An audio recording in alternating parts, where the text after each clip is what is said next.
ఇక బీసీ రిజర్వేషన్ల కల్పనలో కేంద్రం నిర్లక్ష్యంగా వ్యవహరిస్తోందని సీఎం రేవంత్ రెడ్డి ఆరోపించారు. కేంద్రానికి బిల్లు పంపి 4 నెలలు అవుతున్నా ఇంకా ఆమోదించలేదన్నారు. బీసీలకు 42% రిజర్వేషన్లు ఇవ్వకపోతే కేంద్ర ప్రభుత్వాన్ని గద్దెదించి రాహుల్ గాంధీని ప్రధానమంత్రిని చేసి రిజర్వేషన్లను సాధించుకుంటామని రేవంత్ రెడ్డి స్పష్టం చేశారు.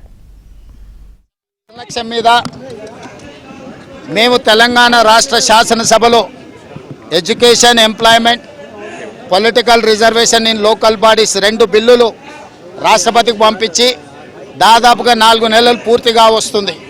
ఒక పక్కన తెలంగాణ హైకోర్టు స్థానిక సంస్థల ఎన్నికల్ని సెప్టెంబర్ 30 తారీఖు లోపల పూర్తి చేయమని ఆదేశాలు ఇచ్చిండ్రు. సెప్టెంబర్ 30 తారీఖు లోపల ఎన్నికలు పూర్తి చేయాలంటే తక్షణమే రిజర్వేషన్లు నిర్ణయించాలి. చంద్రశేఖరరావు గారు 2018లో పంచాయతీరాజ్ చట్టాన్ని చేసి 50% రిజర్వేషన్లు మాత్రమే ఇచ్చే విధంగా చట్టం చేసిండు. ఈరోజు ఆ చట్టాన్ని తొలగించి రిజర్వేషన్లు పెంచాల్సిన అవసరం ఉన్నది. అందుకే మేము విద్యా, ఉపాధిలో అదేవిధంగా రాజకీయ రిజర్వేషన్ల 2 బిల్లులు పంపించినాం. 4 నెలలైన రాష్ట్రపతి ఆమోదించలేదు. కాబట్టి ఈరోజు జంతర్ మంతర్ దగ్గర తెలంగాణ మంత్రివర్గం మొత్తం ఎంపీలు, ఎమ్మెల్సీలు, ఎమ్మెల్యేలు తెలంగాణ నలుమూలల నుంచి రిజర్వేషన్లకు అనుకూలమైన శక్తులందరూ ఈరోజు జంతర్ మంతర్లో ధర్నా చేస్తున్నారు.